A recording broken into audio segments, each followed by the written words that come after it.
భోంచేద్దాం. భోజనం టైంకి భోజనం చేయడం నాకు తెలుసు. ఇప్పుడే కాదు, కొన్నేళ్లుగా నా భోజనాన్ని నేనే చేస్తున్నాను. నేనెప్పుడూ ఒకరి మీద కోపంతో కానీ, బాధతో కానీ, ఇంకో రకంగా కానీ తిండి మానేసే రకము కాదు. వాళ్ళు వీళ్ళు పిలవాలని ఎక్స్పెక్ట్ చేసే రకము కాదు. నా తిండి నేను తినాలని నాకు తెలుసు. నేను భోజనానికే వెళ్తున్నాను. మీరు తప్పుకుంటే నేను వెళ్తాను.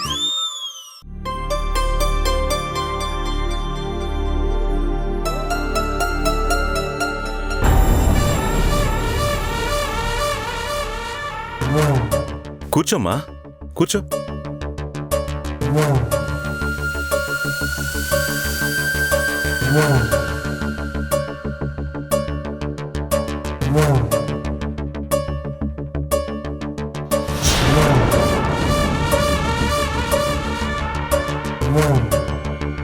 దేవకి, నా కొడుకు కోడలు కలిసి భోజనానికి వచ్చారు. అసలు నాకు తినకుండానే కడుపు నిండిపోయింది.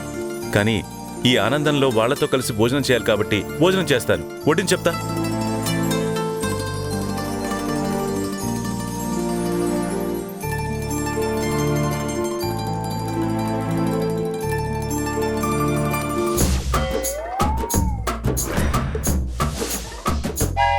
అత్తయ్య, మీ అబ్బాయికి జ్వరం కదా, కాస్త పథ్యం భోజనం పెడితే బాగుంటుంది.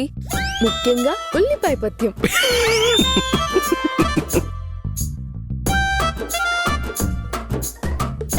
ఏంట్రా?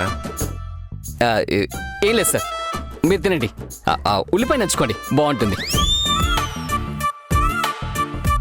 మీరు కూడా తీసుకోండి సార్, ఉల్లిపాయ మీకు బాగా ఇష్టం కదా. గౌరీ, ఉల్లిపాయ పచ్చడి చేసావా? లేదు మేడం గారు. అరే, చేసుండాల్సింది. జ్వరం వచ్చిన వాళ్ళకి ఉల్లిపాయ పచ్చడి తింటే బాగుంటుందంట.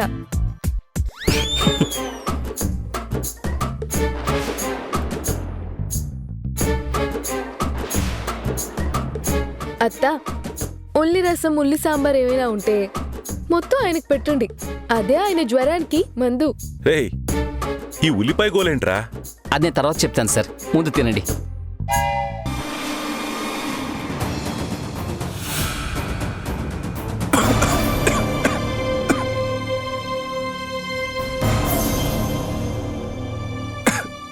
మంచినీళ్ళు తాగండి.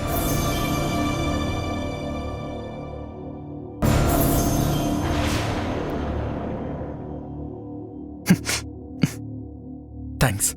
నాకేం థ్యాంక్స్ అవసరం లేదు. ఈ మాత్రం సాయం మీరేం చేయలేదు. ఇలాంటి పరిస్థితుల్లో ఎవరున్నా చేసేదాన్ని.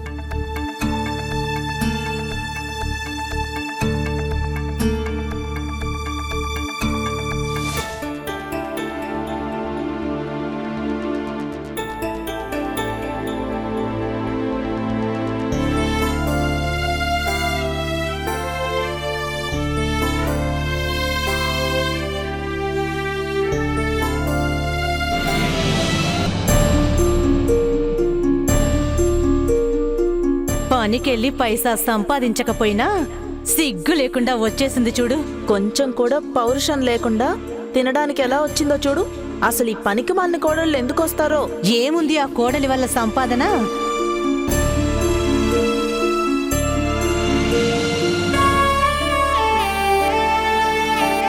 తిను తల్లి.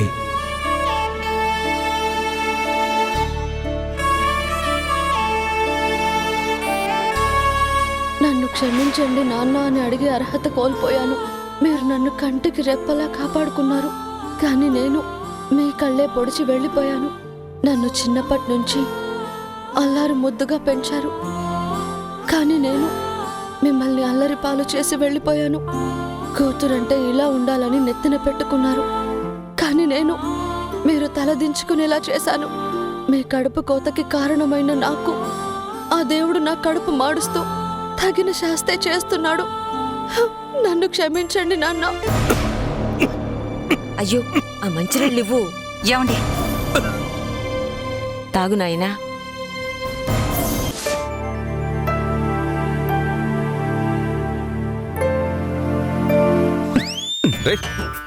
నువ్వు ఇలా తిరుగుతూ ఉంటే నేను నీకు పియ్యనో నువ్వు నాకు పియ్యేవో అర్థం కావట్లేదు.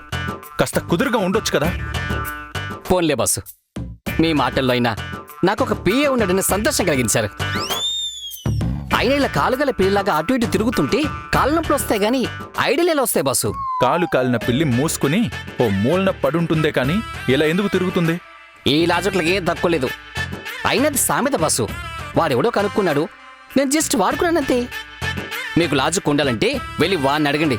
నేనెప్పుడైనా నీ మీద కారెక్కిస్తే నన్ను అడుగుతావా, లేదంటే కార్ని కనిపెట్టిన వాడిని అడుగుతావా?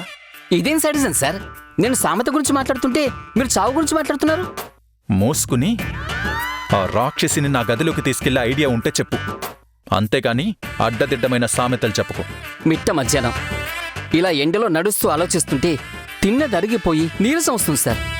పదండి సార్, మీ బెడ్రూమ్లో ఏసీ వేసుకుని పడుకుని ఆలోచిద్దాం. ఐడియాలు వాటంతటవే తన్నుకుంటూ వస్తాయి. పదండి సార్ చెప్తాను.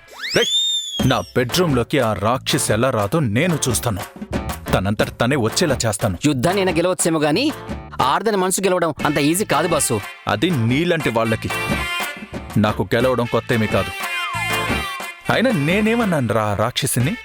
నాకు పొలమారినప్పుడు వాటర్ ఇచ్చింది కదా అని నా ప్రమేయం లేకుండానే థ్యాంక్స్ చెప్పాను. అది నాకున్న హానెస్టీ. దానికేమనాలి? నా ప్లేస్లో ఎవరున్నా అలాగే చేస్తాను అంటుందా? కనీసం తాళి కట్టిన భర్త అనే ఇంగిత జ్ఞానం కూడా లేకుండా ఈగో చూపిస్తుందా? మీ గుండెల మీద చేసుకుని చెప్పండి సార్, మీరు ఎప్పుడైనా అమ్మాయిని భార్యలా ఫీల్ అయ్యారా? లేదు. అయితే మాత్రం అంత ఈగో చూపించాలా? ఆ అమ్మాయిని మీరు భార్యలా ఫీల్ అయినప్పుడు ఆ అమ్మాయి మాత్రం మిమ్మల్ని భర్తలా ఎందుకు ఫీల్ అవ్వాలి సార్? ఆ రాక్షసి వచ్చినట్టుంది కదా.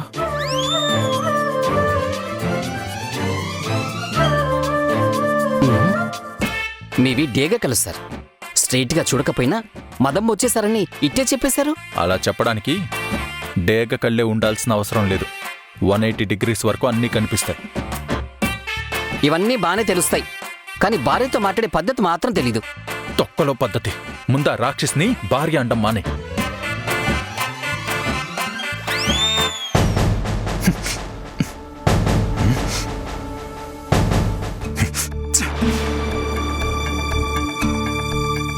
మీ టైం అస్సలు బాగోలేదు సార్. రాంగ్ టైంలో ఏం చేయకూడదు అన్నీ చేస్తున్నారు. కొంచెం కుదురుగా ఉండొచ్చు కదా.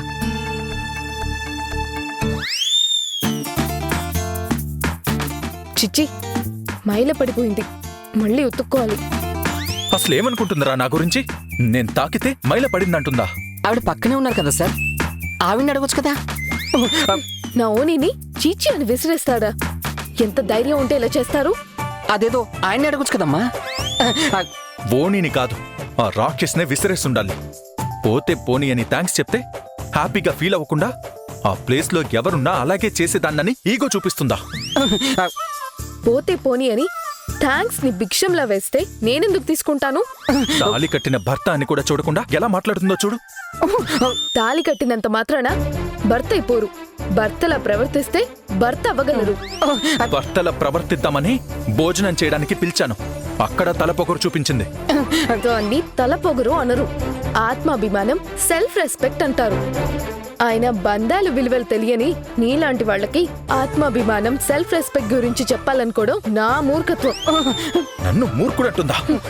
నిన్ను మూర్ఖుడు అనట్లేదు, నీకు చెప్పాలి అనుకోవడం నా మూర్ఖత్వం అంటున్నాను.